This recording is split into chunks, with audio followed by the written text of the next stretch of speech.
makambo barem sa makambo na tolo bawa boyoki makambo ya ndenge na sociaux makambo barem salarial o etokiawa ote na présidence Zombongo Ebele.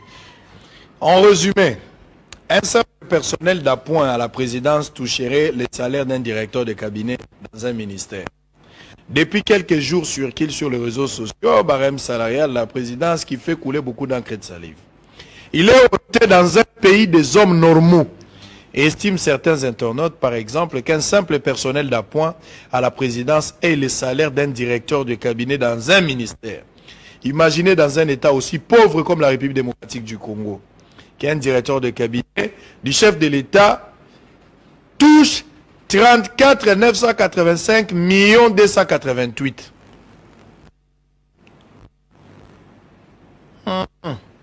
32 millions de dollars pour le directeur du cabinet adjoint.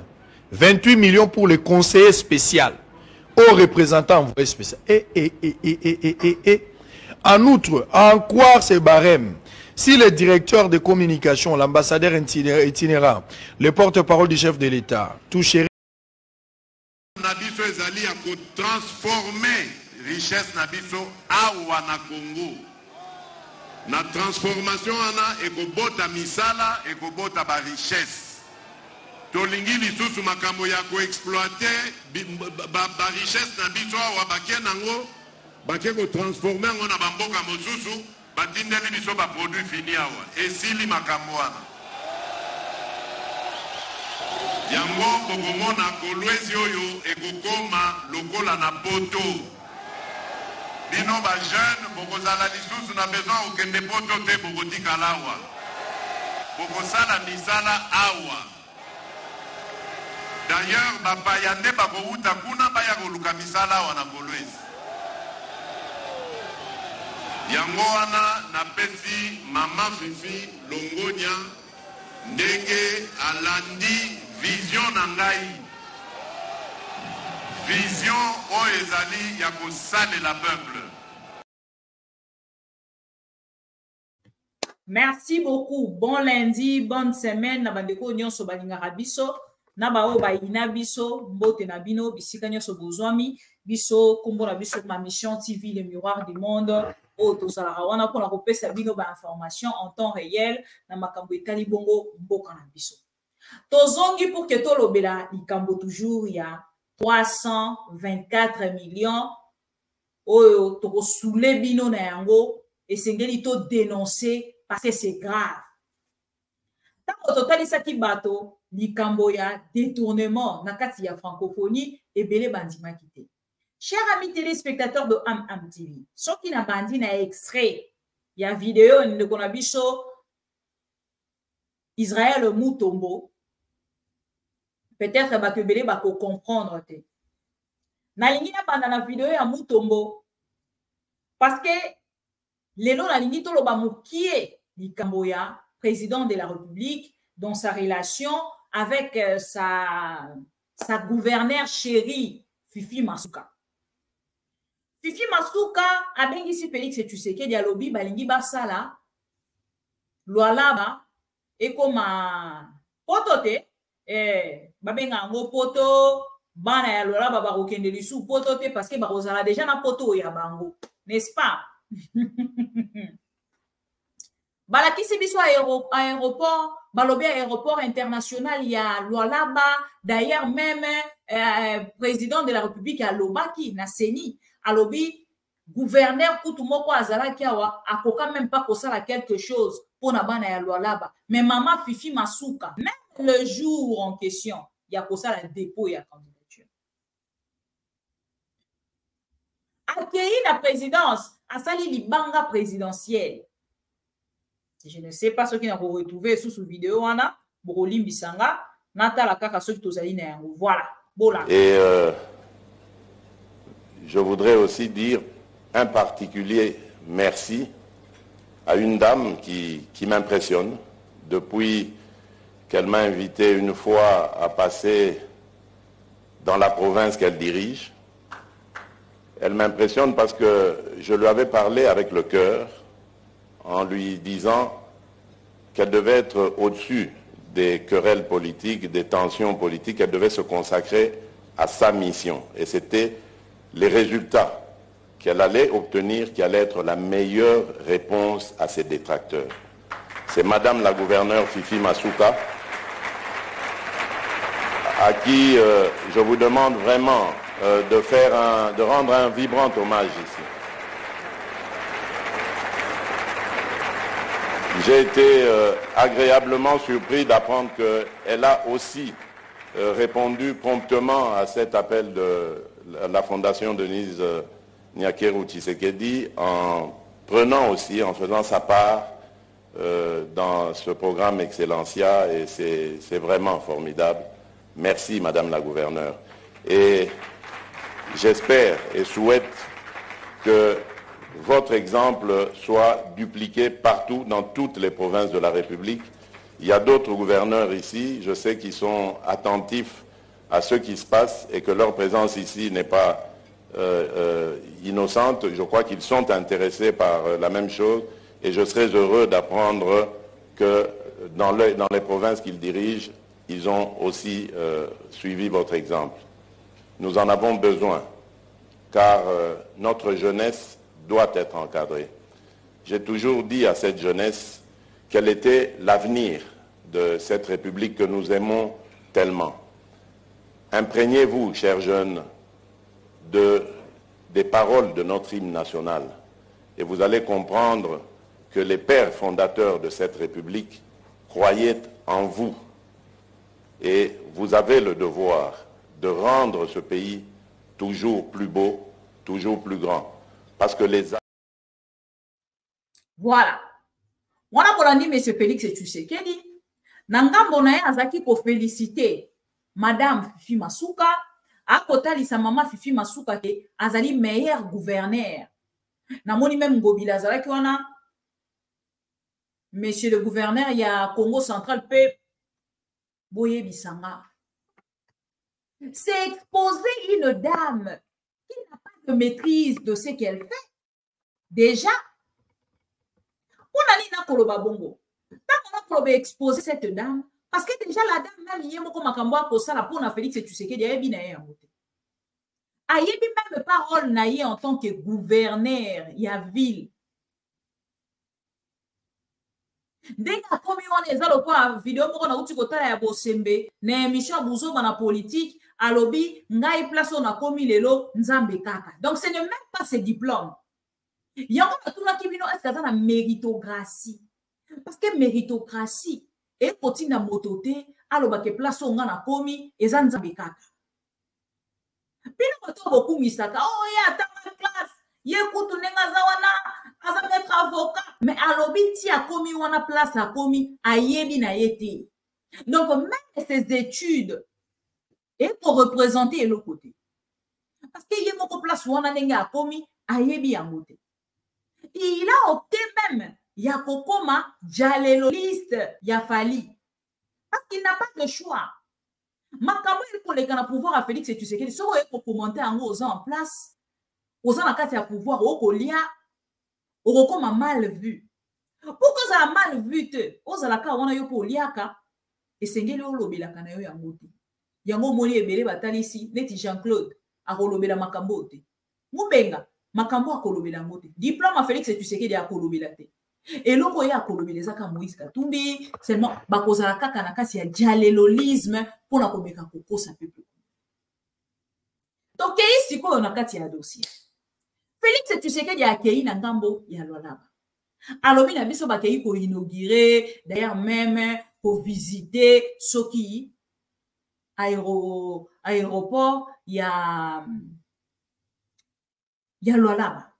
Fi masuka mo moko malamu ba ko komisa yango poto bandeko nanga ensemble na bino tolanda vidéo oyo na ko reprendre ngo lisusu bokoli mbisanga ezavar esengeli bato banda pour que ba comprendre nini mama bibi alingalo programme na biso ezali ya ko transformer richesse na biso awa na Congo na transformation ana ekobota misala ekobota ba richesse tolingi lisusu makambo ya ko exploiter ba richesse na biso awa bakie nango bakie ko transformer ngo na bamboka mosusu batindeli biso ba produit fini awa esili makambo wana yango bokomona kolwezi oyo ekokoma lokola na poto. Bino ba jeune bokozala lisusu na besoin okende poto te bokotikala awa. Bokosala misala awa. D'ailleurs bapaya nde bakouta kuna baya koluka misala awa na kolwezi. Yango wana na pesi mama Fifi Longonia ndenge alandi vision na ngai. Vision o ezali ya kosalela peuple. Yango nazana mingi ya koloba te. Nalingai kaka napesa bino courage. Nayebisa bino ke mokonzi ya mboka na bino azana bino. Azali kobatela bino kotala ndenge nini makambo ya mboka ezali kokende malamu po bino bosepela. Likambo na kosenga bino liboso te nasilisa ya liboso ezali bozala na bomoko. Bino ba jeune bomoko oyo na français babengi unité. Ngai nalingi koyoka te ke ba jeune na ngai oyo ya mboka na ngai baza kokabwana na makambo ya pamba ya ba tribalisme, na makambo ya pamba ya ba parti politique, na makambo ya pamba ya ba religion. Nalingi koyoka yango te. Bino bozali bana ya mama moko, tata moko, kombo na ye République démocratique du Congo. Bozali na droit ya kokabwana te. Bosoki bokabwani, bopesi occasion na munguna aya kokotela bino. Bino nde totieli motema oete bokamba mboka na biso lobi tango biso tokozala te. Yango tozali kotia makasi na biso na formation na bino, na éducation na bino. Tozali kotia mayele na biso na makasi na biso na bato yo bakobatela biso lobi armée na biso. Bomoni ndenge bandi biso bitumba kuna na est. Bitumba wana ezali kaka pona motema mabe, motema likunya, pona ba richesse ya mboka na biso. Alors soki toza na bokabwani kati na biso, tokopesa occasion na ba ennemi ya Congo baya kokotela biso.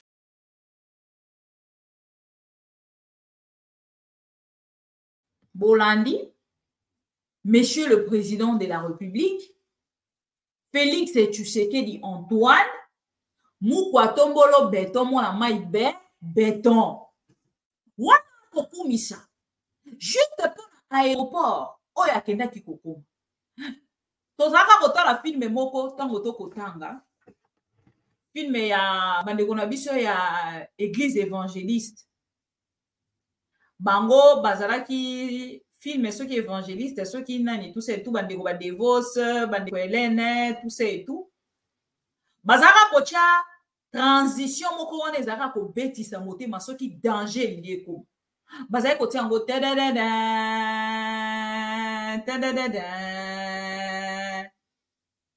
kumiseli biso mama Fifi, akumisi makambo nyonso akumisi. Bandeko est-ce que vous allez se souvenir? Tant que Félix Tshisekedi a été là pour la première fois, Fifi Masuka ministre budget, akale budget pour na kotongela chef de l'État, palais présidentiel. Il faut na luka vidéo ango. Na relaxa bino vidéo wana ya ndako bazaki kotonga. A continuer en fait ndako wana pour bazaki déjà kotonga yango. C'était déjà un projet à l'époque ya Kabila et tout. Bastopaka misala, il a débloqué Malamoko pour qu'il continue. Batongi la chef de l'État, Nako. Moto aliposo a dénoncaka.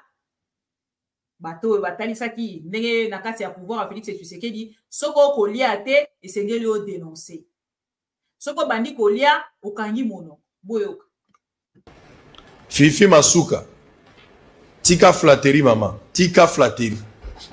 ndako oyo moni okotonga na loi là bezaka ya chef de l'état yango eza priorité. Il y a pas d'autres besoins là-bas.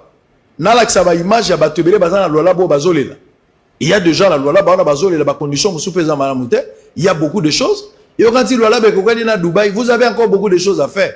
La résidence du chef de l'état est une priorité. Le chef vous a demandé ça.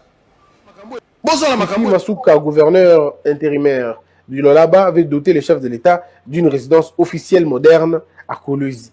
Non, madame la gouverneure, le chef de l'État est déjà bien. Même si le chef de l'État vient dans un village, il vivra dans la plus belle hutte, dans la plus belle case que possible. Donc le chef de l'État n'est pas à prioriser dans la ville de Lolaba. Ceux qui sont à prioriser là-bas, c'est la population qui n'a pas d'eau, qui n'a pas d'électricité et qui vit dans des conditions déplorables. Donc concentrez-vous d'abord sur votre population au lieu de vous concentrer sur Dieu. En fait, le chef de l'État dans votre image peut être comme un Dieu. Vous ne pouvez pas dire que vous aimez Dieu si vous n'aimez pas les gens qui sont autour de vous. Bonjour à tous, je vais bien, j'espère que tout le monde va bien. Bossa la campagne n'a pas œuvre nabino, n'a pas œuvre yamouye jité. Oyo bopozaki première pierre. Montrez-nous la réalisation nabino et allez aux élections. Le président va voyager pour Kolwezi pour aller inaugurer les œuvres de Mouyej Manguez Mans. Voilà. Nasuki na noana.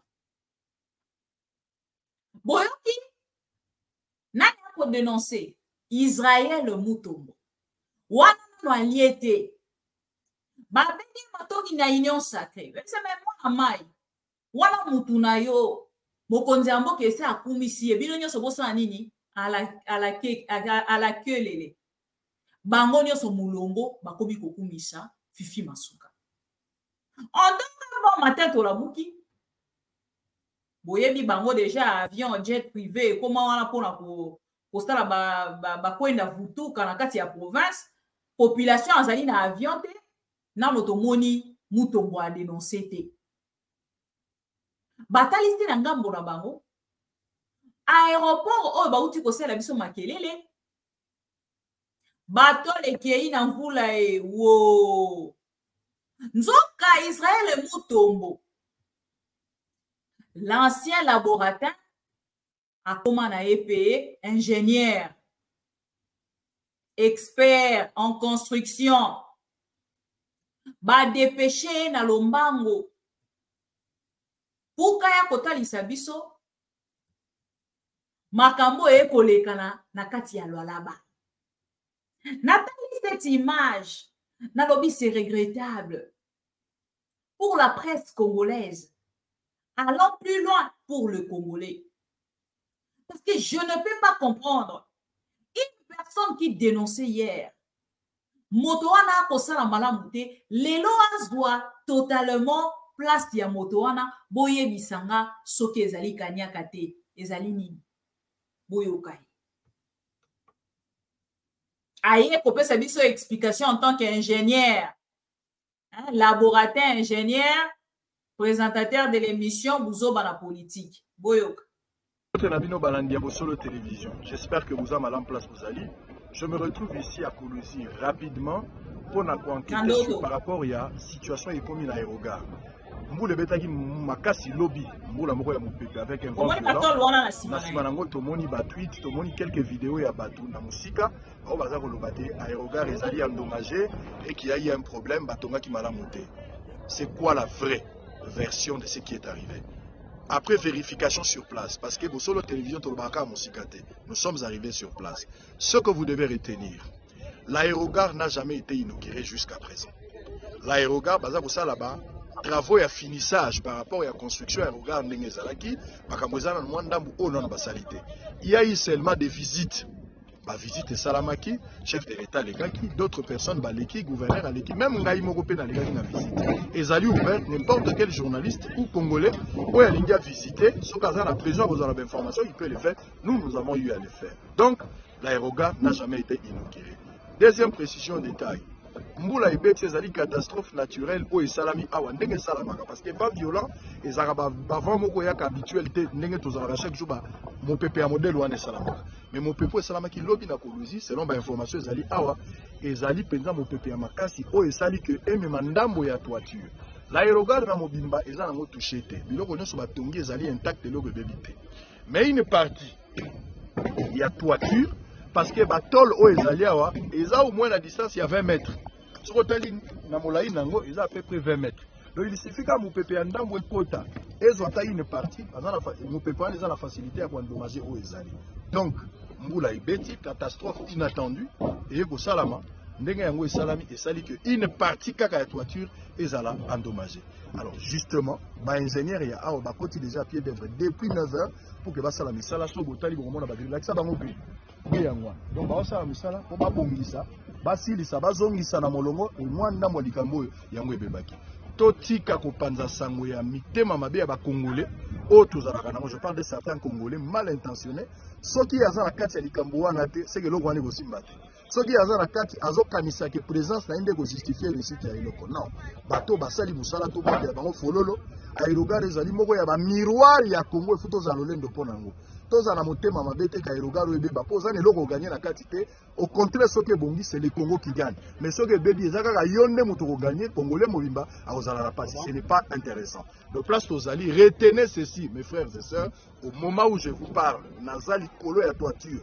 Pour comment il fallait qu'on ait un assez ya mabele na mati tunnel wana eza presque chemin de la croix qu'on mata 3 niveaux à toiture na moi tunnel à monter pour la comment justement pour avoir des précisions place za eza likolo au moins ba biso ba congolais bazali ko sala gri yango eza ko mata pona et bongisa toiture ba ndeko bazo travailler. Je pense que dans 2 jours ba ko aussi ça musalo nyoso kozonga malamu totika colportage aérogare ezali intact nanu ezala inauguré te.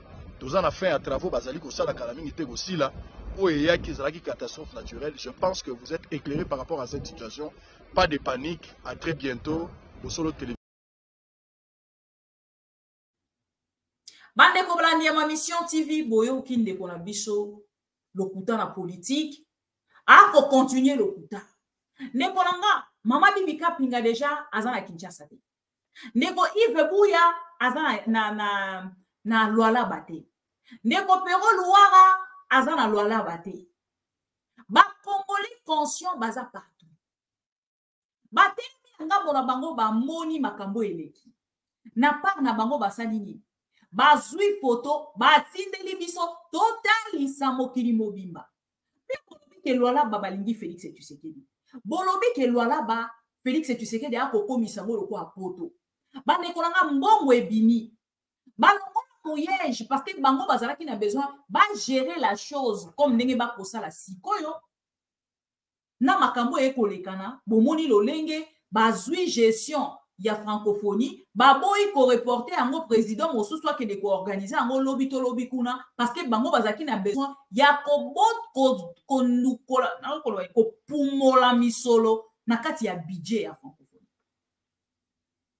Bota siko na ngambo boko constater une lumière na biso ya plateau créé sika naza eza penza makasi mingi te yango moni soki na lati la mama mosubo ko bando mono nzé mutu na ye ko tikala yango moko bo comprendre et ceux qui t'ont renforcé lumière peut-être même to meki ko bakisa ba lumière ezara moins schéma donc bo comprendre ngambo ke par rapport il y a moins désagréments wana je ne sais pas si je dois appeler ça comme ça. Ndeko na biso oyo jaloliste tango tande ko ebisa bino ke ya journaliste et journaliste na koda siko na kati ya mosala nanga professionnel des médias n'a pas intérêt de venir donner des explications au ndeko apesi ne ba benaka laboratin. Donc le monsieur ko ba benaka laboratin et c'est qu'il a kendaka na ko accepter que azali un laboratin. Parce qu'il y a un vrai journaliste. Ce qui a quitté le terrain, makambo a sali Francis Lusakweno, nani Christian Lusakweno a posé na yango. Bako utiliser ka jamais Christian Lusakweno na contexte oyo. Bonta na même attend aux États-Unis. Na point de presse au Félix Tshisekedi à Salaki. Ils ont utilisé plus le porte-parole du gouvernement que Christian Lusakweno a Salaki, on a un journaliste et peu professionnel. Il pourrait bien prendre le relais. Pourquoi il n'a pas fait? Parce que boy, il faut traiter vraiment d'un vrai dialéloliste malgré position et paix, mais le via a refusé de traiter dialéloliste.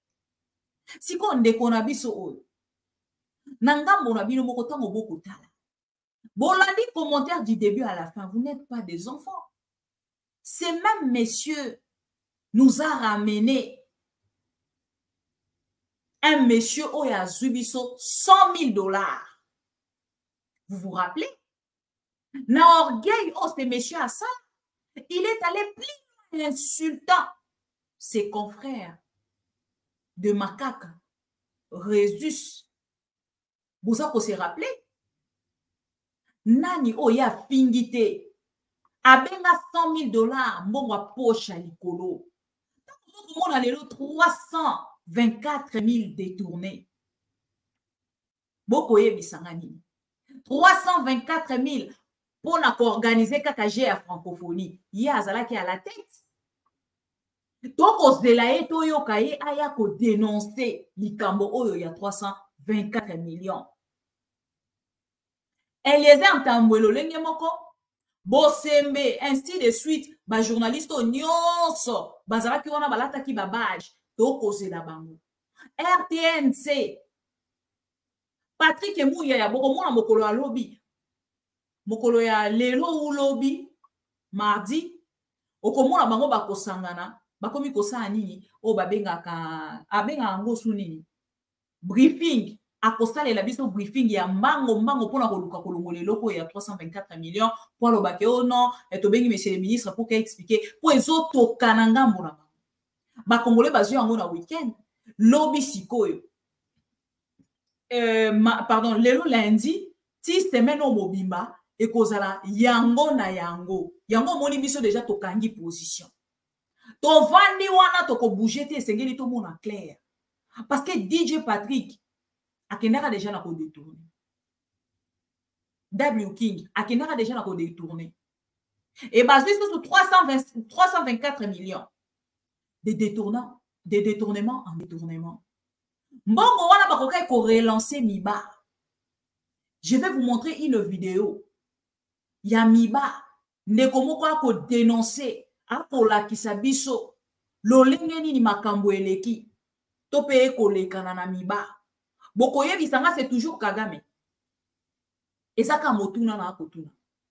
Bokoye bisanga c'est toujours Kagame. Na kati ya makambo etali détournement totonga pe mur entre les autorités et le peuple congolais ou entre les autorités et notre trésor public. Totonga pe mur. Pona soki moto alinga kende kuna kozwa mbongo peuple congolais amona ye akanga ya zongisa ina se. Ezaka motuna na akotuna.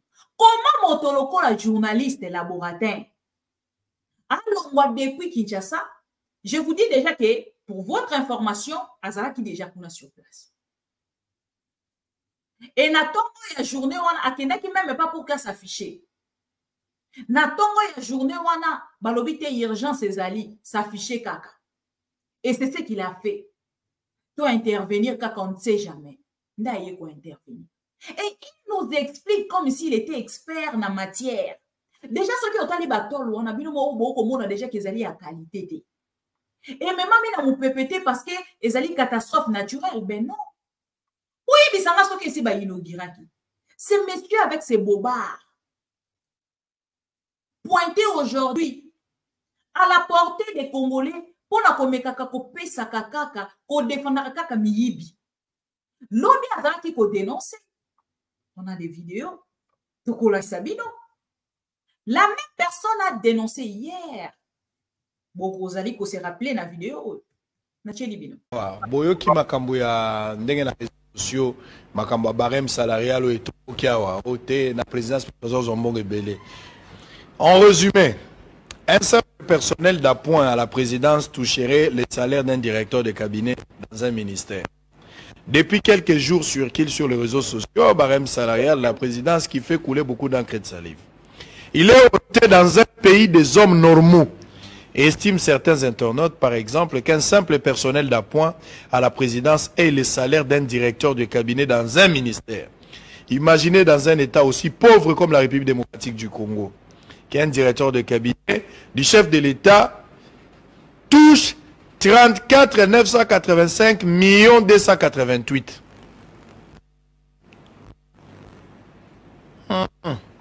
32 millions de dollars pour le directeur du cabinet adjoint.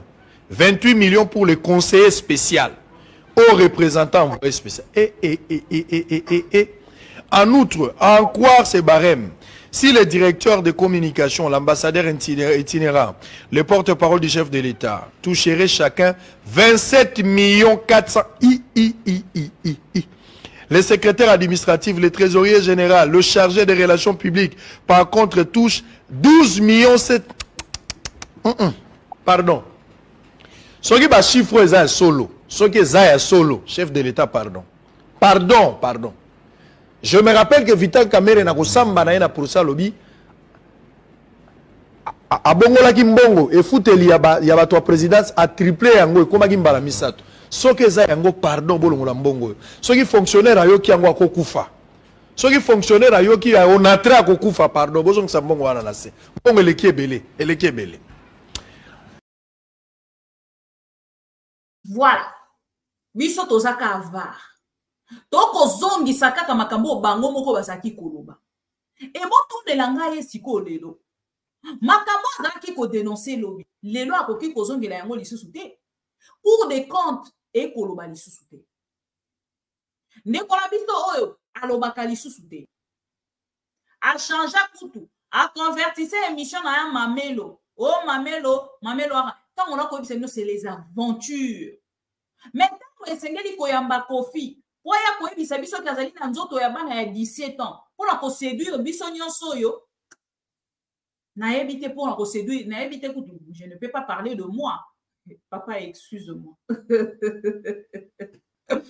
Quand je parle de séduire biso, c'est-à-dire le femme en général, je ne parle pas de moi personnellement. Je suis désolée. Pour recevoir un monsieur pervers, lokola Kofi Olomide, avant le premier, il y a kokene na plateau. Wana na complexe akei, na complexe akei, koyamba Kofi, waya koyebisa biso ke il garde un corps d'un enfant de 17 ans. Quand on a koloba, il garde un corps. Bato bako comprendre. Makambo ya lubaki na plateau, on a ko répéter arrête. Et puis, on a mon quand on dit ces messieurs, bon bien, jaleloliste car ane ba ko tikala. Pona kokumisaka ces messieurs. Pona kokumisaka bosembe. Bon là dit Félix Tshisekedi. Alobi kamboya tribalisme. Mais pas plus tard que 4-5 jours, n'a pas qu'on dénoncer sur ce plateau. Monsieur le gouverneur, il y a Kasaï Central. Alobini. Moto nyonso. Oya zna na posa ya na Kasaï Central. A posa na province, oya eza province ya Félix Tshisekedi. Wana nani parole séparatiste était. Wana ko créer na mitema eza incitation à la haine était. Wana eza division té, wana eza tribalisme té. Félix Tshisekedi nous parle de quoi? Un monsieur perdu qui ne sait pas de quoi il nous parle. À Brazzaville, oh mon intention est de construire un mur contre nos voisins parce que je ne peux pas permettre, parce que mais ce que Balouki na simanaï, yamona tuni, tokotonga siko au mur entre notre trésor public et les autorités congolaises. Ou mbongo pe kozala détourner, OIF ya ki ko détourner. Ezaka motuna. Na ko saturer bino matoi bokolemba. Na lingaka bino te boye bosala malamu pour que ceux qui te commenter balo boa mité mamabe. Tant ko linga bino te na pouvoir na bino parce que boko kamba mabe. Tant boko yi bato sani to ko bete bino maboko. Botali elongi nanga bien. Eza ya moto ko ya ko bete bino maboko so boyibi. Eza motuna ya lisasité. 324 millions et kokaki koya ko bongisa miba.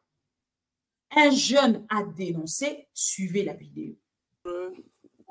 Chers concitoyens de la République démocratique du Congo, Bandoukou yangu, regardez, c'est la GECAMINE, la Générale des Carrières et des Mines, une société à l'abandon, une société à laquelle le le citoyen Félix Tshisekedi a mis des gens pour sa relance.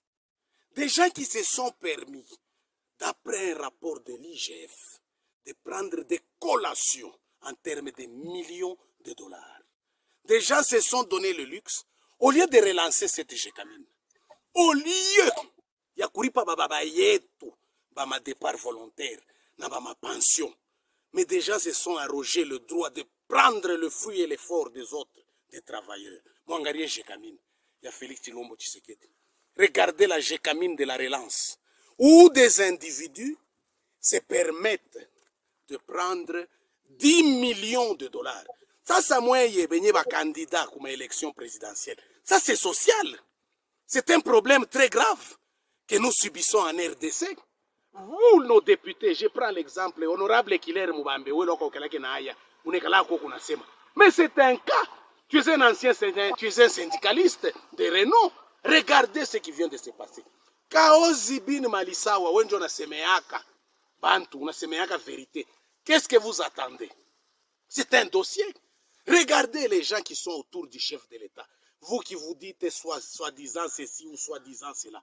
Comment est-ce que vous pouvez accepter que la Gécamine société d'État, des gens ont des collations, parce que Chikile Kinatouma ni Mamo, il est baneka, IGF, ils ont pris l'argent, les deniers, en utilisant des mots forts.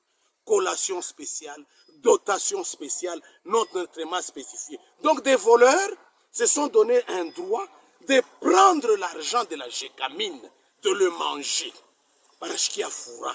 Moi, je suis député, comme je suis mambo. Mais non, la politique est compliquée. Moi, je suis citoyen Félix Tshilombo Tshisekedi. Si ces dossiers ne vous interpellent pas, c'est-à-dire que votre mandat et votre régime est un régime entaché par les détournements. Merci beaucoup, Accent Sana Bouana. Dieu a eu les précisions. Accent Sana. Et ma bonne beauté a encouragé. C'est très important pour le Congolais conscient. Il y a qu'à faire comprendre na gouvernement, il y a Félix Tshisekedi. Na bato nyonso ba ko kambelongo na Félix Tshisekedi. Ki makambo ezali ko sali mama na mote. Soki biso tolobi balobi biso to amote ya mabe. Est-ce que ngana na miba? Mais vidéo e komelinga. Var. Mama vare. Ou bébé y vidéo. Accent Sana Bouana. Et donc, il y a des détournements en détournement. Maman, Fifi Masuka, si on a ngambo na ye, maman, que confiance est mati. Mokonza komi na kobwa kanga libanga. Oh, babengi libanga présidentiel. Fifi Masuka lobi, non. Ngambo nanga sikoyo, il faut na impressionner chef de l'État. Na memelaye. Ou babengi investisseur. Bande kolanga. Fifi Masuka alali ala muki. Ayeli Félix Tshisekedi investisseur. Maman Denis Nyake wayambie. Bato nyonso ya Félix Tshisekedi bayambie. Ye moko Félix Tshisekedi pa yambie. Ba kota lisa balobi toye na investisseur. Investisseur à mon ne quoi beaucoup mona. Bon, c'est la nature de vidéo et investisseur. Oh, Fifi Masuka a memeli Félix Tshisekedi. Investisseur ango azali nani botunanga avant la tcha pour un bateau ba yebité. Azali nani l'investisseur en question. L'investisseur en question ezali Mwana ya Fifi Masuka. Kombo na ye Kevin Masuka. Amemi alobi aye na ye lokola investisseur et pas ya Félix Tshisekedi. Et tant aye na ye ake représenter ye photo yango wana. Et photo boko mona na se ndeko wana nzoka azali bato Félix Tshisekedi akendaki ko dénoncer nde balobaka nzamba alalaka te. Félix Tshisekedi est en train de dénoncer pour dire que Denis Mukwege azali président ya ba occidentaux akoye biso makambo ya banjara o basi na basi babala na mibali babalana wana moko mona mwana ya Fifi Masuka reçu par Félix Tshisekedi comme investisseur, reçu aussi par la première dame parce que c'est la gouverneure la plus privilégiée. Naba gouverneur nyonso ya Congo, gouverneur azali o azwaka audience te. Ce qui botali à tout moment ce qui aye Kinshasa, bayambaka na chef de l'État. Yes ce qui aye tout de suite bayambi. Et wana moko mona mwana ya mama Fifi Masuka. Ti ba ko dénoncer makambo en genre, bango moko baza na kati. Nzoka Félix Tshisekedi ye moko ako parrainer totalisaki bino yango à travers l'atelier ya Mama Denise. Boyebi robe mo Mama Denise alata a soutenir batu wana. Mais bateli nga bola bongo ba côté lemela nani Denis Mukwege. Kaka pona lobi makambo a genre. Soki ndeko Denis Mukwege alekaki na télévision te pour ka recadrer Félix Tshisekedi. A recadrer bango na makambo na bango bazali koloba. Ndembele lelo tozongi lisusu ate. Soki na zongi lelo eza pona talisa bino ke Félix Tshisekedi est le parrain de Batouana oye moko azali ko dénoncer na kotanga kombote. Boyebi ka Batouana par rapport à système ba konzara biso na niveau ba réseau soko tie ka na bango directement pour bazuyo boyebi ka ndenge ezala. Et na ngambo na bango Ali Baba et les 40 voleurs ayambie lokola ka boyebi makambo. Et il y a même une vidéo, il y a monsieur l'investisseur Bolanda. Difference between a slave queen and a real queen. A slave queen checks what the man drives, but a real queen checks what drives the man. Hey! A slave queen is interested in what you drive, but a real queen wants to know what drives the man. A slave queen wants to know where you are coming from, but a real queen wants to know where you are going.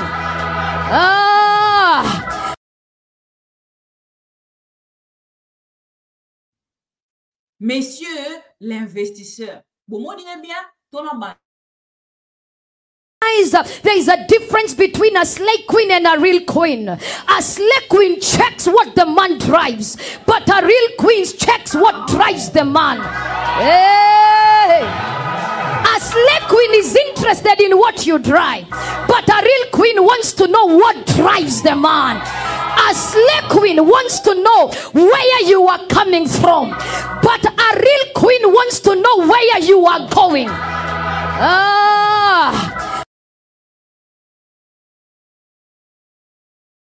Privilégié tellement, Madame Aye, vers Bakei Bayambie, Bacheli biso information na RTNC, Balobi Aye libiso nani, investisseur. Or, c'est son fils. Motomoso alobi, bon aussi c'est son fils. Akoki kozana investisseur te. Papa nanga, toye banite na mbokango. Oko lobondre bibiango Aye poto, ça fait 3 ans. Oko lobondre bibiango, ça fait 5 ans, bimamboka. La Bible là qui vous parle, moye bien peu bien, moye bien efficacité na terrain. Bureau ni on la quotité on a tourné mission te on a na vidéo te pour que bota. Toye ni makambo ndenge ni ele kaka. Non so nazo loba na ko loba avec ba preuve à l'appui. Bota bino moko. Madame la gouverneure, pour tchana matin, privilège na ye, na ba intérêt o ya gardaka ya famille présidentielle to bombi yango. Mais oyembi bien que na kati ya République démocratique du Congo, nous avons 26 provinces. Na kati ya 26 provinces. Félix Tshisekedi passe quel message? Na ba gouverneur wana nyos. A ko passer message ni. Bon moi ina la kisi bino. Na mutombo oyo azaki ko dénoncer lobby. Oyo azaki ko talisa ke moi si wana mala moté, lelo a commis fanatique parce qu'il n'a pas le choix. Oko komisa Félix Tshisekedi gumbama Sembwama landa na sima, sala dialelolisme, koma brouette. Parce que tu n'as pas le choix. Ce qu'on sali boto kozambongo te, et c'est le konga na kosala te. Et c'est le konga na kosala te. Et c'est vraiment la honte de voir qu'une personne qui a quand même son établissement, ou je peux dire son entreprise, devenir dialéloliste d'une gouverneure qui n'a même pas de compétences. Au télémi pour bandi koku misaye, au bandi ko salanani.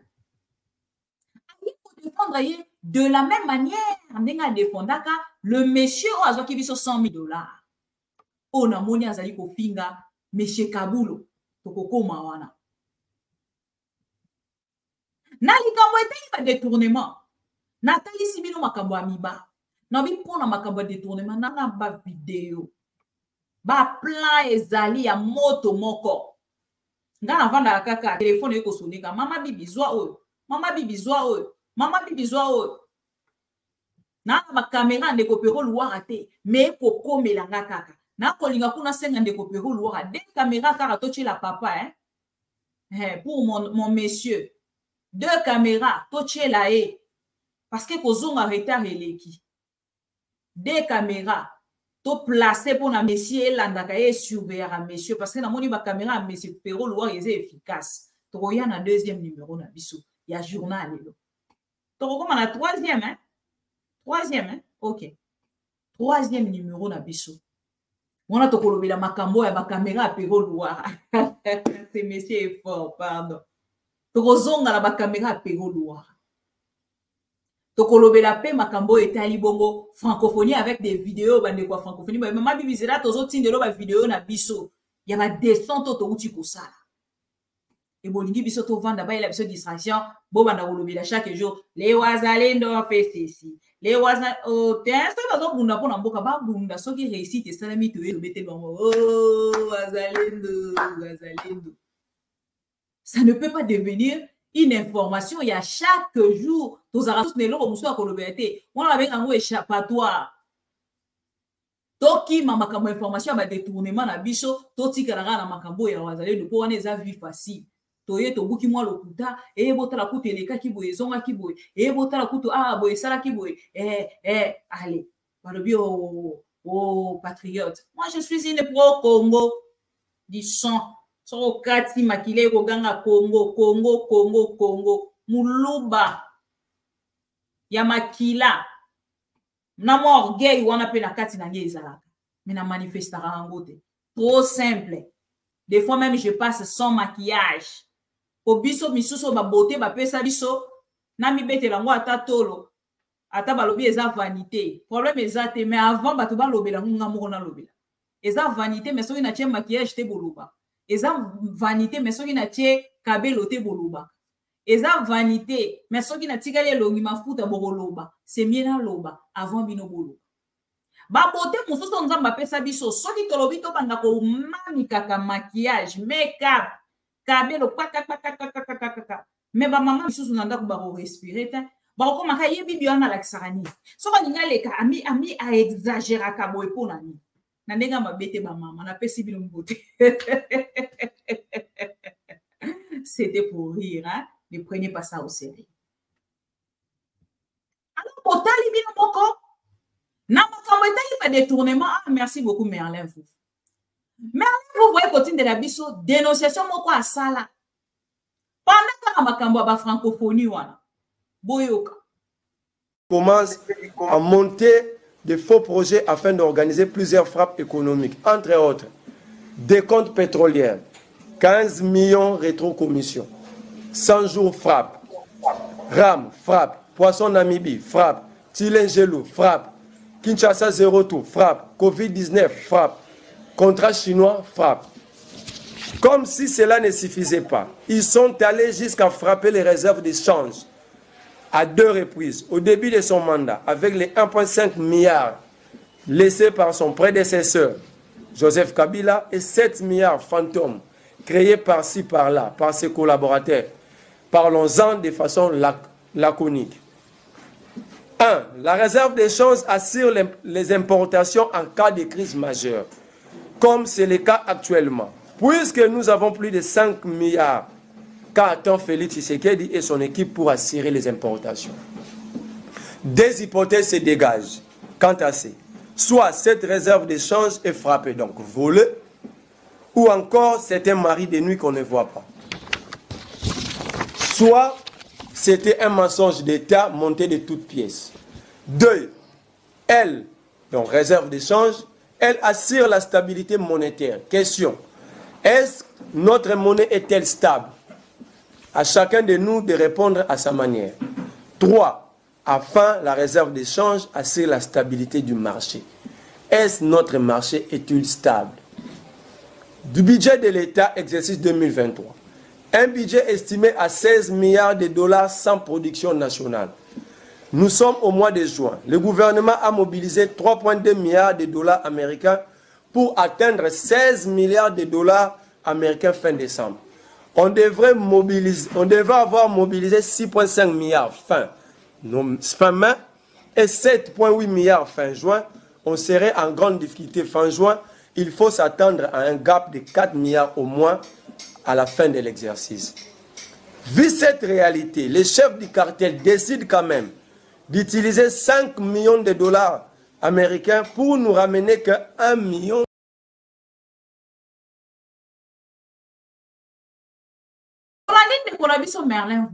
Boyoki, ma dénonciation, il y a un million. Depuis que Félix et Tshisekedi a son pouvoir. Déjà, le coup a atteint les dès le départ. Que makamba 15 millions, il y a rétro-commission. Et ça, il y a un cop, quand on a bisu, c'est normal. Normalisa qui déjà rétro-commission à 15 millions. Bah, déjà, entrer dans bango ebele. Bon, il y a un stade de martyr. On a ça ya bango meeting na bango ya union sucré salé. Boyebi montant combien babibisaka. Boyebi montant to dénonçaka. Donc pour na koyebisa bino ke avec Félix Tshisekedi n'attendons rien. Des spéciales détournement plus détournement égale à détournement. Nzala ba congolais pas si ba congolais ko continuer, ba fonctionnaire ba ko continuer ko zala toujours na kati ya passion bazadine. Donc, la dénonciation, ce n'est pas quelque chose de nouveau. Depuis que Bandé a voté le lot aussi, ça. Mais c'est des pauvres qui accoupissent la prison. C'est des pauvres qui accoupissent la prison. Tozu Mike Moukebaï. Tobandi non mande kostani Boujakira. O toko pesa makasi na prison et sikazani. Tozu de konabiso Mike Moukebaï. Namona ki photo na voilà, nouvelle photo na etotiaki. Mike Moukebaï. Tozui, monsieur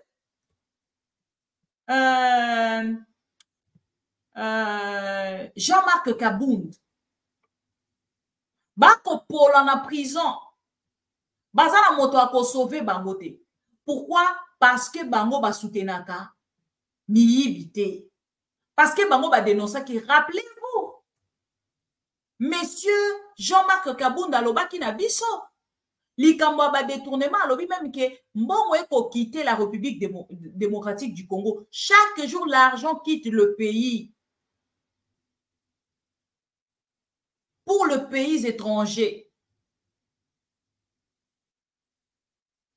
Et pour que ne pas na ba banque ya banani prochaine marque. Et là on a bango basuki wana te. Tozongi lisusu na messieurs Israël. Il a parrainé ces messieurs. On a coaché la binosiko. Il a été tellement parrainé. Berné na kati ya détournement. La mouke a bon matin à l'obia finga Kabulo. Loko na azwa ki 100 000. Et ça pato yo a yebi déjà que gouvernement zo yiba. Alors ba ko yiba bango morote. Il faut to yiba ensemble. Allah li un bon matin à la moukeli Kabulo. Kabulo a tchélié félicitations. Mais bon, yo ka réaction d'un monsieur qui a bouffé nos 100 000 $. Oh, ya ko futa nyongo na mukuto a silicité. À côté les mabani ko finga Kabulo, moi je ne soutiens même pas Kabulo. Mais l'onlenga ramassé Kabulo, ngamo ko eseki singa. nalingaki na partager yango na bino bandeko ntongo mosuna bolandi te na niveau ya YouTube parce que biso tozali va lokola togardaka bavideo ebele tolobaki toyela bino mpe boyoka un monsieur qui a volé nos 100 000 $, avec courage ya match na yo auti kotrike auti kosolola awa na moto wana mpo kia gagner aye kotalisa biso alobi ngai nake meme kobunda na kokai kokufa mais chacun de nous asala mosala na ye papa oyo bakufa na scène soki bakufi na scène basoldat bakokufa na scène nasala kutu ya malonga te c'est bien prendre le courage bawazalendo na bazali kobunda yo mpo ekolongwa mpo tiki mpe na obox orejoindre mpe bandeko na biso bawazalendo. Tu peux aussi rejoindre les Wazalendo. Tu peux makelele ya na 5 000 bongo bo promettre nga bo bengisi nga na Congo na fouti avion nga 4 000 $. Qui t'a envoyé? Yo comme na Kinshasa au fouti 4 000 $ et avion. On récolté tes rozons. Hein? Un monsieur. Donc avec quel langage n'a habité? On que le pouvoir est dans la rue. Poli kondime la bisole. Comment ce monsieur peut parler comme ça à un ministre? Au commis ministre, quand Félix Tshisekedi, au commis boxeur, quand Félix Tshisekedi a eu pouvoir, n'attends pas Kabila, il aurait pour le babouina ministre. On l'a vu pour ministre parce qu'on a Moulouba. On l'a babouina ministre parce qu'on a Moulouba. Ce qu'on a qui Moulouba te, au kozoda souana te. Parce que soyez les bazala qui n'a pouvoir, on n'a jamais vu de vidéo comme ça. Privilégié à football. Box fait na molaka ngo penze ezala ki peka kana en player teneti ndenge boko linga ko komisango lelo na ko lubaliser box sango na kati ya box sango on parle de quel boxeur? Il y a combien d'athlètes boxeurs? Combien d'athlètes o ba ko kende ko bunda o ba ko senga? Il y a même nos filles ba jouer zone uti ko la kisabino wana na émission précédente ba bengani bango na hôtel ba kolala libanda. Mais ce monsieur akoya na orgueil na ya baluba pona kwa ko ebisa biso na bengi kabulo wana ko faire musapi wana pona monsieur le ministre. Et vous allez vous dire que vous êtes éduqué vous. Je m'en fous de ce qui votre réaction à travers votre gouvernement de la merde. Mais je me pose seulement la question. Ah, comme ça, ça lobby, bon, mon nègre n'a pas ça aimé, bon, mon nègre va ça pour yamba yambanga awa, bon, mon nègre va couper son honneur, à place n'a ça qu'à ministre, n'a pas président de la République de Baza. Mon Dieu! Tout ça pourquoi? Parce que vous, à quel moment on a photo, ce qui n'a Cristiano, donc quand Cristiano pour reconnaître, ah, c'est toi, aïe, mais t'as là, le a démarré ministre n'a parce que le pouvoir est dans la rue. Ce qui pouvoir est là qui penza na maboko bato ba ko kamba avec respect considération du pays. Ti ako finga wana aza pembeni ya bato mboka mosusu. Ako linga kopesa message ni na mboka. Vous voulez intimider pour ngambo na bino ba kopesa bino soutien. Les 100 000 $ que tu avais eu l'autre fois. Est-ce que vous foutiez ango? A gagné combien de combats s'il vous plaît bon rappelez-nga. Comment liboso wana ya lokuta wana ya ki kobeta moto moko baloba ki s'occuper atika combat kala. On peut te éviter ceux qui ont match triqué ou pas, ceux qui ont triqué, tes félicitations. Mais la félicitation à monsieur le ministre Aboyango, parce qu'à Zumbo Beauté. C'est quoi cet acharnement? Tout ça pourquoi? Parce qu'il y a mis que Bafie va gagner des millions, va se détourner des millions, à l'ébisto va couper sa vie son bon côté. Ah ouais, comme il m'a camboya, bango na bango bato à pouvoir. Là, il réclame. Si quoi boye bisanga, monsieur le manager, oh, soit qu'il ait 100 000 $. On a la place au Betty. Manager, on a zakité. On a un manager El Kinshasa. Si quoi cette fois-ci, on a un bongo na Kinshasa. Manager, on a fonctionné. Te olongole musala. Ah, Congo, Mbokaranga. Israël Mutombo. Ah, mais qui fait le manager? Alors, bien, on a sungaye. Cette fois-ci, on a sungayo. Mais vous avez déjà des relations.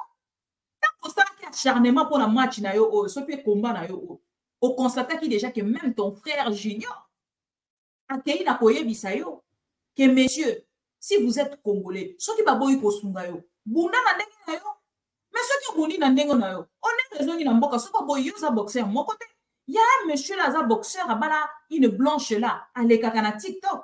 Combien de fois c'est qu'il sungi dans le gouvernement tika la kozate? Pour ça mon gars. Ou pour ça peka muluba mais asa na ba connexion te. Ah, il y a da peka muluba, mais asa na ba connexion te. Nous avons combien de boxeurs, messieurs? Il faut quand même respecter la République démocratique du Congo.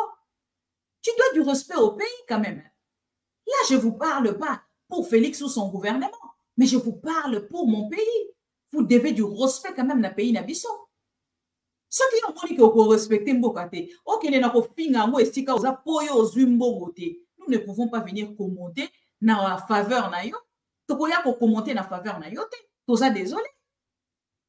Hein? Vous devez quand même revoir les choses au niveau international. Ceux qui opposent en bon. Mais là qui s'abisto mbongo ngo ozali kozwa mema intérêt na mboka. Biso to koloba pona mboka. Tozora mbongo kuna chaque jour. Ato la kisi biso biloko nyonso, o la kisi biso place oza etali biso te. Etali biso te soki bukete. Pona bato bolanda kite. Bolanda quand même hein. Boyoka mo extrait, il y a une politesse, il y a famille à babi, il y a babakamo. Ceux qui comment monter ça là Junior bakamo comme pekimi namo. Donc ces messieurs aye ko humilier famille naye. Parce que maman on se doit là il y a et qui n'a rappelé na lien à famille. Et là ça rappelle identité familiale. Na o ya lobi a ko sala ngo par orgueil parce que mindele bazali ko entourer et ya ko mona ngo zéro honneur quoi. Voilà on a quand même extrait. Non message na auto posté il y a ministre sport. Exactement qu'il a manqué respect na ministre sport mais tous ala quand même clair bandeko. To raisonnaka eza makambo be na boya koloba eza makambo be na lobakate ko na pesa motunyo sur respect mais nazo senga kaka un peu de respect na babulo baninga mususu bon monene na risque na ring ce qui na ko passer ku dans la ring pe na kufi bana nga batikali papa kufi na musala ngai ta na sali lokwana po na ko publier ba message te na ba audio te pour rappeler drapeau papa we makufa na scène azalaka na drapeau ya mboka tobosa na ye ba commémoraka kutu atana valeur te liwa na ye malgré ça qui ko représenter mboka oyo ko sala oko yo ki sakutu nde Félix et Tshisekedi soni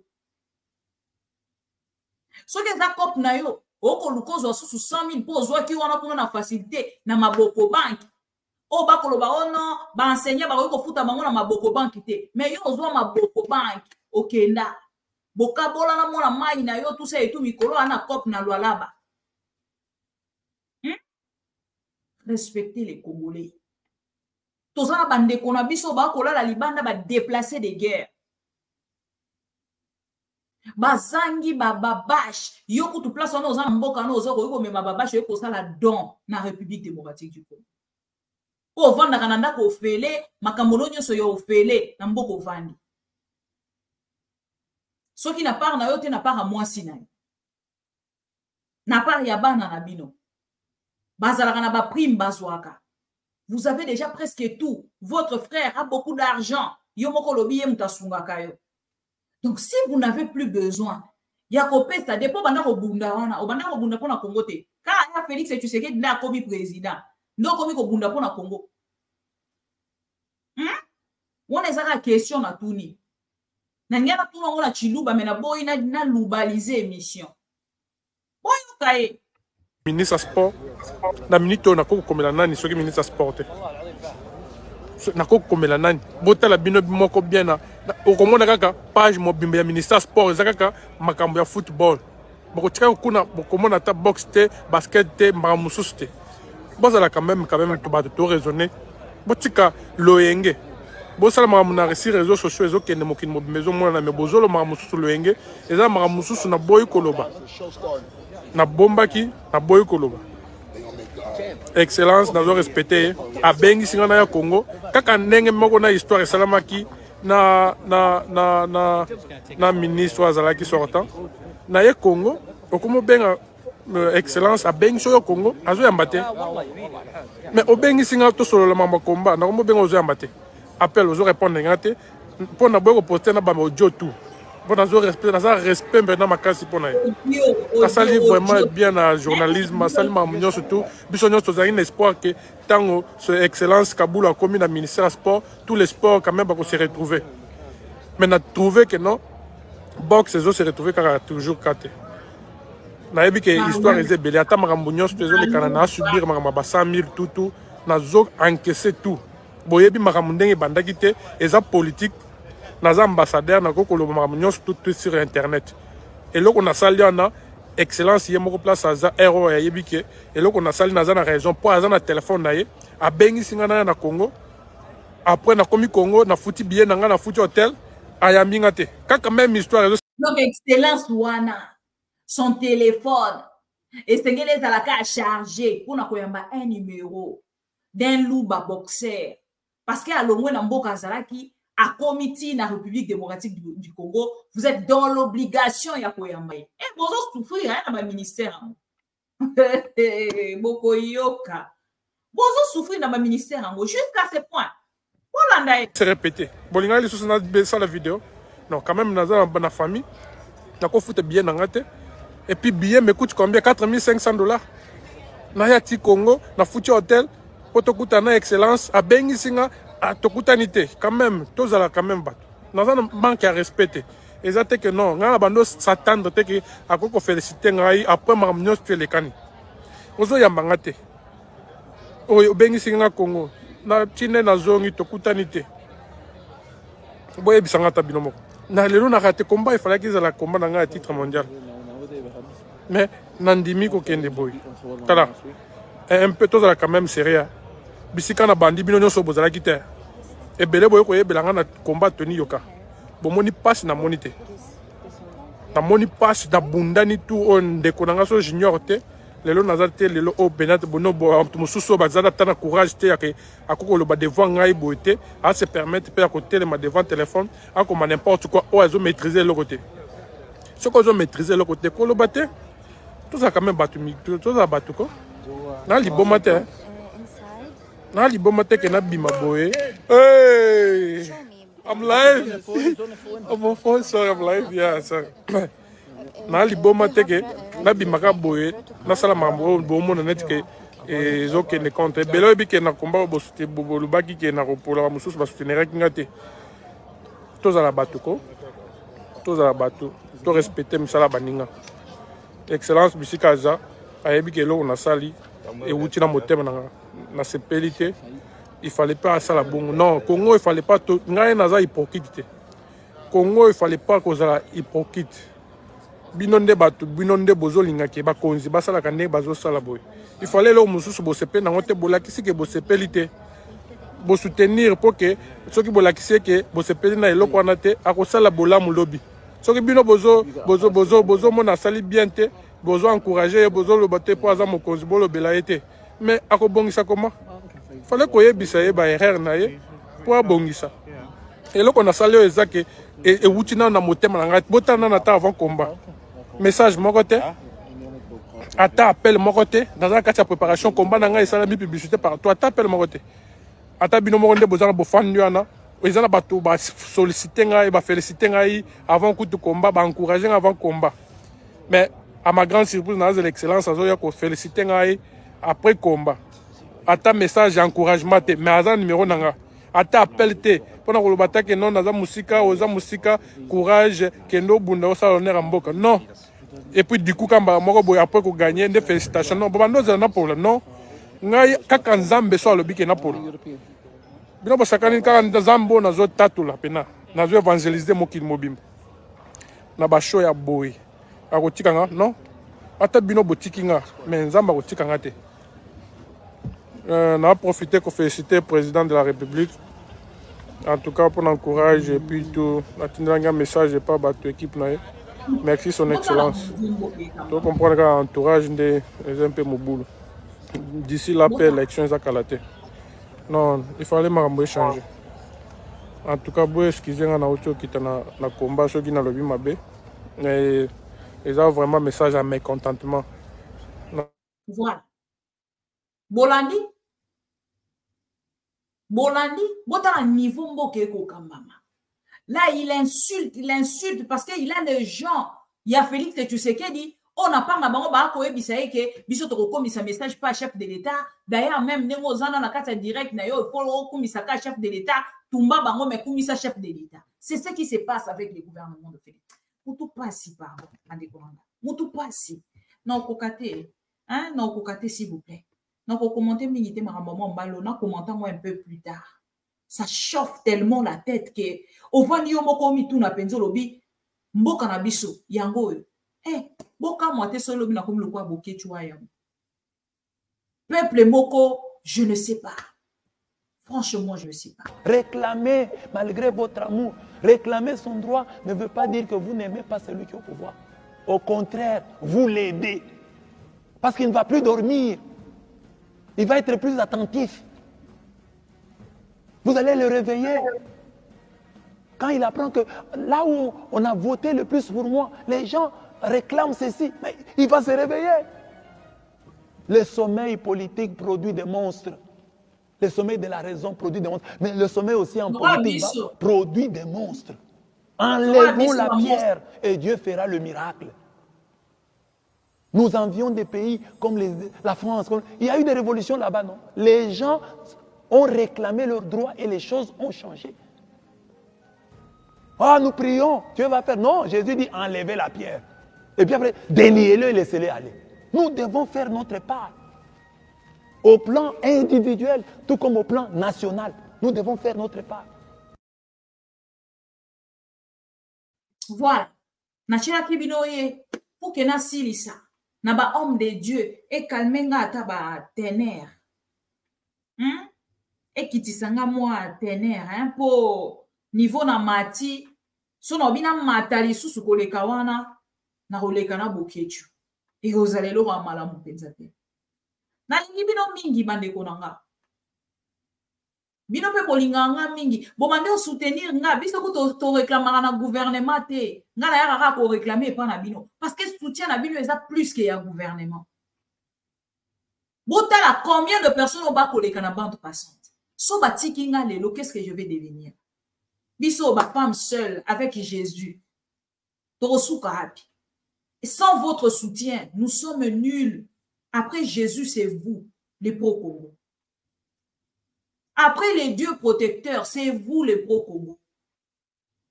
Ensemble, na bino, ndeto kozoka courage, moi ça moni bino.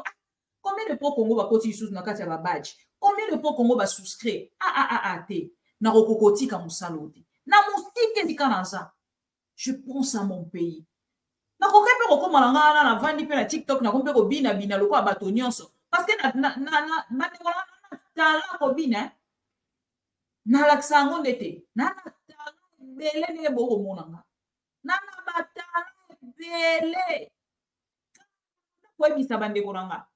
Nga fa musala journalisme quand nous avons tendé na ko bisa bastinti akapacha à l'époque na baisha na okena ngata okota pa ya wenga na komna ngako bina ce qui marché parce que tozai ko passer na bagalère moko ya bo olongo le boaki aisha okoko ayebi to betela ba Sylvie bongo bino bo sala ndenge nini pour que bo zalaka wana kaka ba Sylvie ba bata ba douceur biso siko to ba to dépasser ba borne to s'assumaka to na ba message ya bandeko bako benga mama bibi tika koloba boyeko leki na biso boyete mais motema ezanga te ce n'est plus naturel, c'est quelque chose de plus naturel,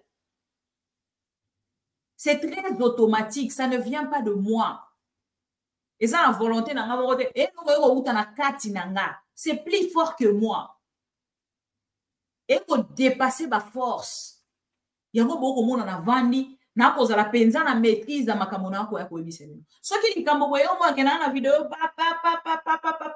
na faire réfléchir bino na quelques minutes ou quelques heures, je ne sais pas parce qu'il y en a toujours dans minutes. Je vais finir avec la vidéo de ces pasteurs et tous ces derniers temps je vais diffuser cette vidéo pour conscientiser encore le Congolais. Si un homme de Dieu qui se dit vraiment homme de Dieu arrive à dire des choses comme ça, C'est-à-dire que ces messieurs, son cœur lui reproche tellement de choses concernant le pays.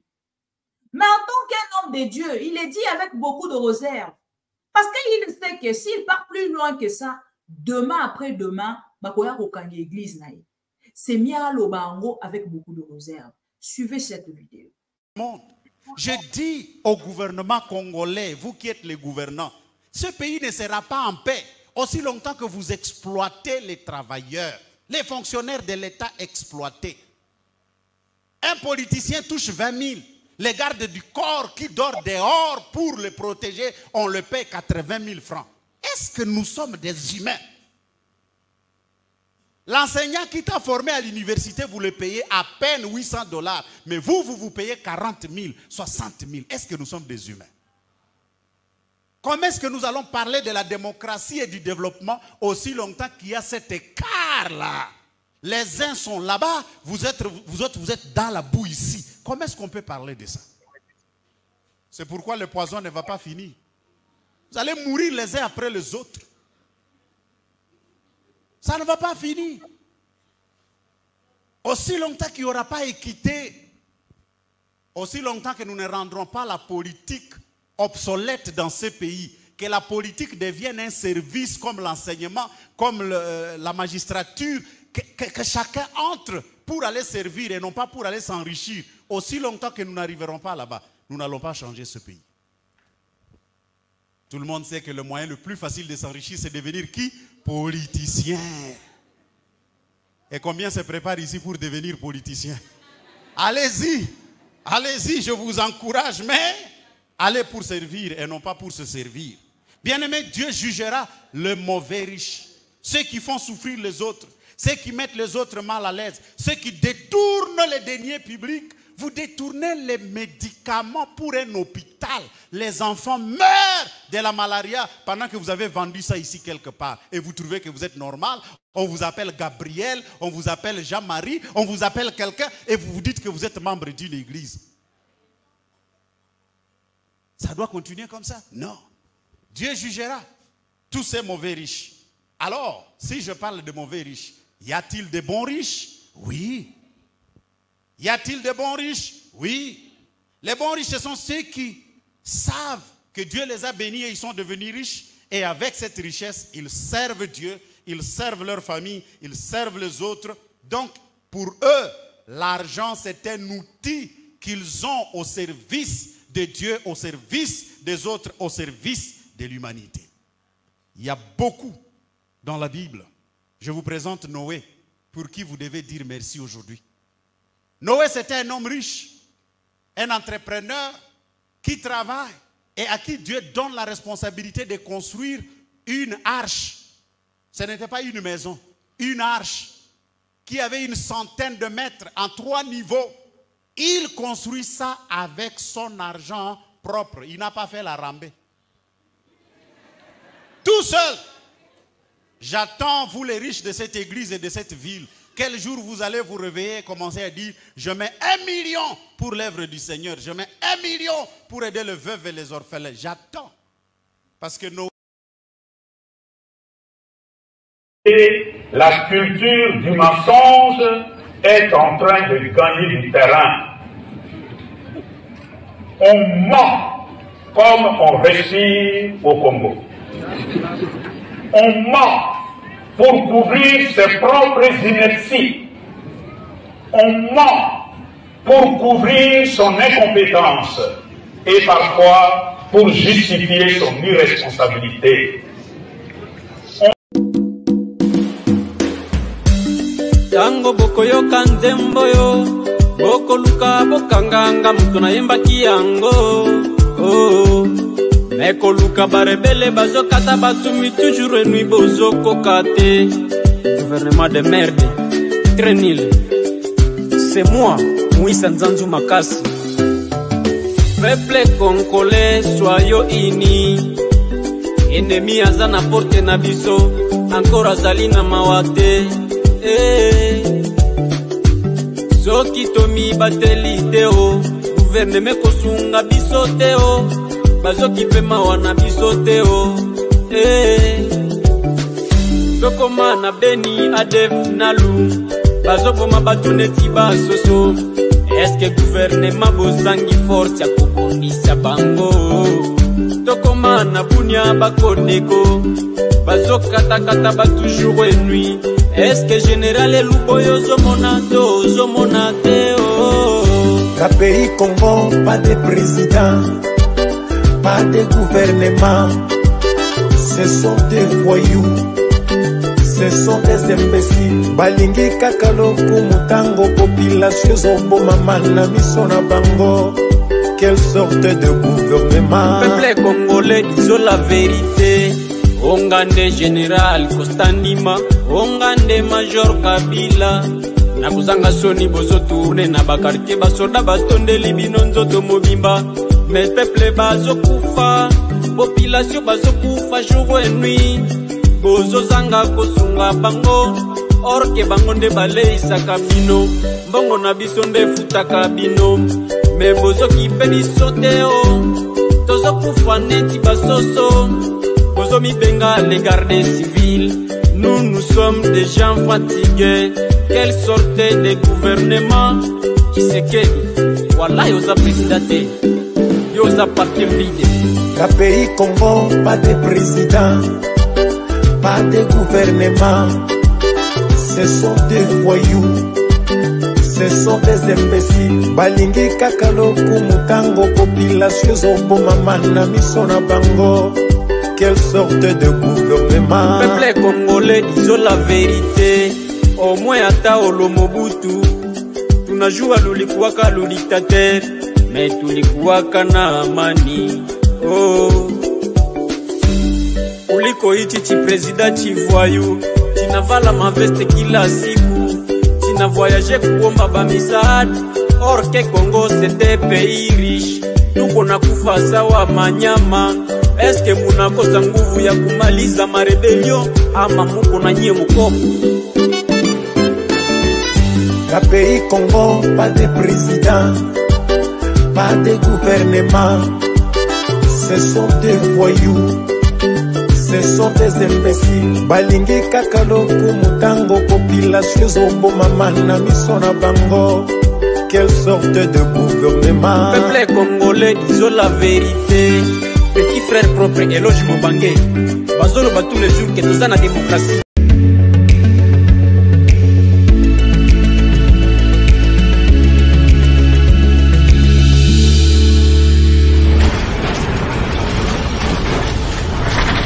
Ma mission TV, le miroir du monde.